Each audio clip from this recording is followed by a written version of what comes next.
Okay, first of all, I want to thank everybody who prayed for me. I really, really appreciate it. And the surgery went well, but with the surgery, you never know what could happen. So I thought, well, if I didn't come back, then then this way people would know why, just in case. And so that's what happened. And I need the prayers too, because you never know. So that's what happened. That went well. But I kind of want to tell you the whole story because it's kind of interesting. So what it was is I have hundreds of miles to travel to get to where the hospital was, where my medical coverage is. And I couldn't get off work the day before, so I had to work a whole 10-hour shift before I could even go anywhere.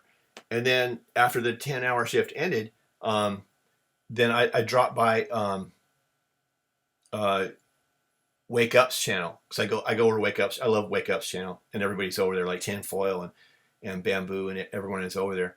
And so I wanted I talked to Angel. Angel wanted me to drop by there, and so that's what I did. So I came over and said hello to everybody, and and Casey's there too. So um, so thank you, Casey and Angel. Both Angels have been reaching out to me, talking about the whole thing. So thank you guys. So that's what happened. So I wanted to make sure I stopped by, said hello to all my friends over there.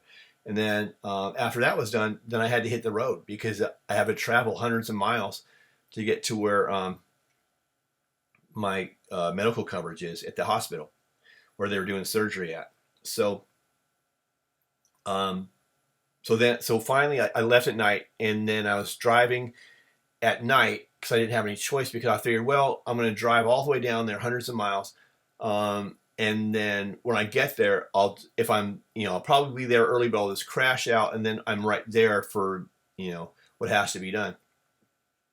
So it was going to be like a several day event because of they had to do several things before they actually performed the actual surgery. So I was there for about 4 days. So what happened was there I am driving at night. Had to get all my stuff ready right before I left, so I grabbed some clothes and other things that I thought I would need, and cruising down the highway. Got my music playing while I'm jamming down there, and it starts to get foggy, and it was dark. It's foggy. It's night. I'm tired, and here I am trying desperately to travel hundreds of miles to get to my doctor appointment. Otherwise, with the whole COVID thing, they would have to start all over again, and who knows if I've ever get fit in again. And I had to get it done, so it's like hell or high water, this is getting done. And so there I am, flying down the highway, and but at safe speeds, right? But I guess not safe for raccoons. But what happened was, I'd say about midway through the trip, I was still in this really deeply wooded, foresty area where there's like nothing around for days, and this raccoon, the biggest raccoon I've ever seen in my life, it runs out in front of me, and the thing was so big. I think it was like 4 feet long. If I'm exaggerating, it's not by much, and it was like way, way huge. Like to me, it looked like it was taking insulin shots, like a raccoon with diabetes, right? And that raccoon was definitely not hitting the gym. So I think my theory is that it probably was getting into someone's garbage cans nearby and eating all the bad stuff, GMOs and everything else that's in the food that we eat now. So it just ballooned up huge because it doesn't look like it was eating whatever. I know they're foragers. They're kind of like, when I used to go to a UC Santa Cruz, they would kind of dig through the trash too. And one trying to get to my apartment once when I was in UC Santa Cruz, so I had to like literally push it out with my boot to get the thing out of my front door because it was trying to get in. So they get used to people sometimes, which I don't think is a good thing.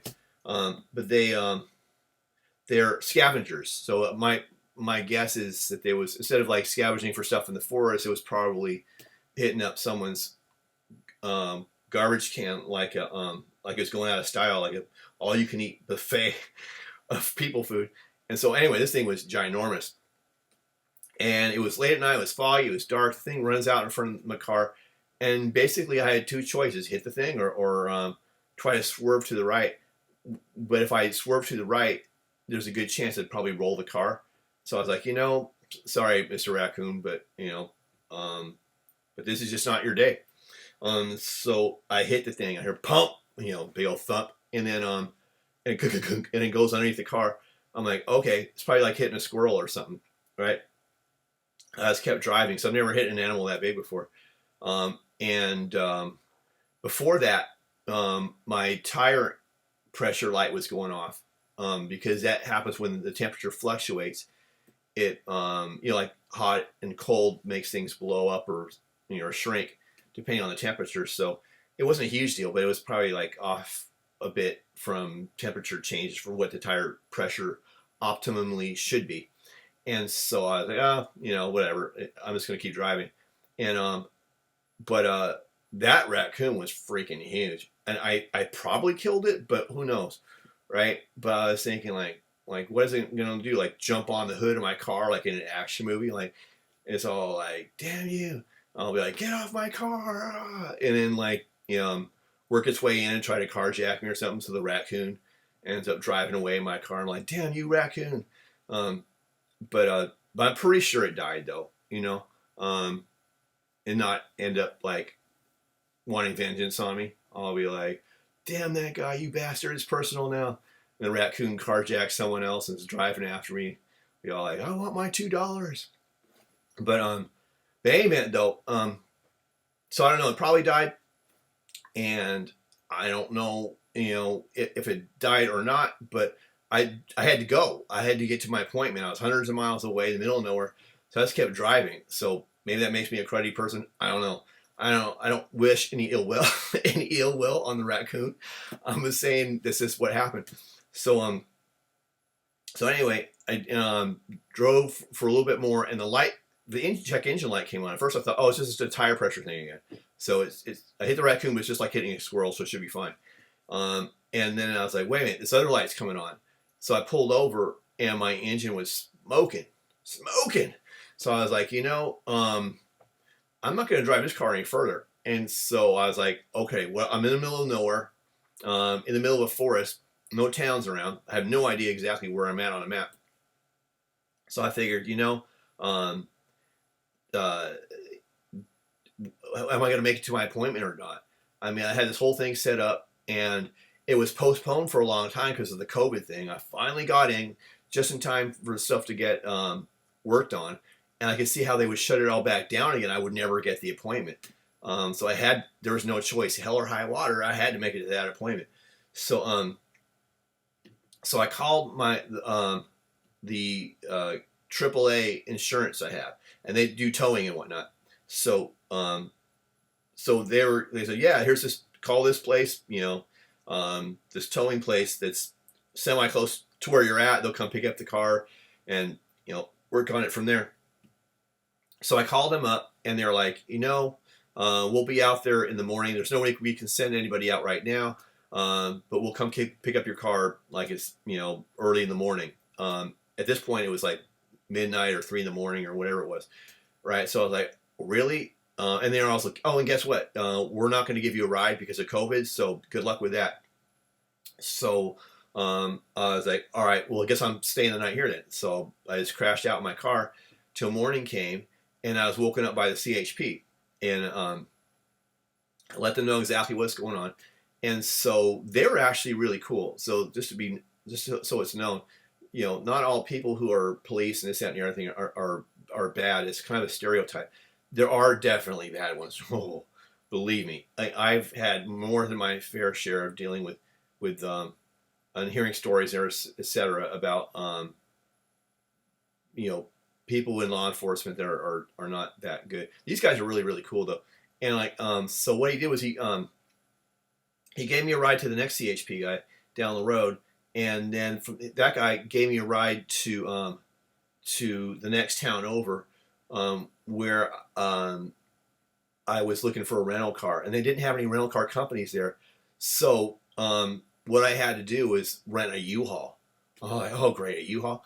But I was like, well, what choice do I get? And even the CHP were like, yeah, I don't know if you're gonna make it to that appointment in time, because it was cutting it close. But I was like, you know what? Raccoons, U-Hauls, hell itself is not gonna stop me from making this damn appointment. So I was like, whatever, I'll take the U-Haul. Let's go, right? And those guys couldn't have been nicer, by the way. Thank you to the CHP. They really came through for me. So really, really cool guys. And so I was like, all right, well, I just got to take this then. So so I took the U-Haul, cruising down the road, tearing up the highways of California, trying to get to my appointment in a freaking U-Haul. And you feel every bump on the road, and air rushing through because they got leaky windows and crappy radio.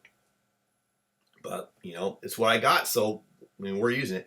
So anyway, I barely made it in time to get to my appointment. So I got that done, and there were several things they had to do. So it took me a few days, about 4 days or so.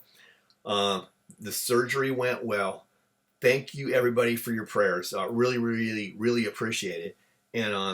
And like I said, I wasn't. You never know with a surgery if it's gonna work out or not. So I figured if things didn't work out, at least I made the video so everyone knows what happened.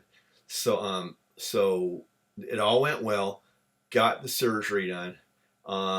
Returned the U-Haul, and then they paid for an actual rental car. I couldn't wait around to barter with what kind of cars I got and whatnot though, because the thing was that I had to make that appointment. Otherwise, I would have saved money and this, that, and the other thing, and make sure I got the kind of car I wanted and all that. But time was a factor, and it was running out. So I was like, a U-Haul's going to have to do. So so that's what happened. Had to leave late at night, hit a raccoon. Maybe that raccoon still has vengeance in its heart for me. I don't know. But I rented a U-Haul, flying down California highways. Finally made it to the appointment. Got the surgery. The surgery worked out well. And so I finally got a different rental car, and I drove all the way back. Still using a rental car right now. And that is what happened. So in case anybody was interested, that's what happened to me. And so that being said, appreciate everybody. And the surgery went well, so thank you for your prayers. And God bless everybody in Jesus' name. And that's it. Oh, yes. One last thing. Now, squirrels, I have issues with squirrels because they're my sworn enemies, because they're always after my nuts. But raccoons, I don't have issues with raccoons, so this doesn't really make sense unless maybe the raccoon was an assassin secretly working for the squirrels. Dun, dun, dun.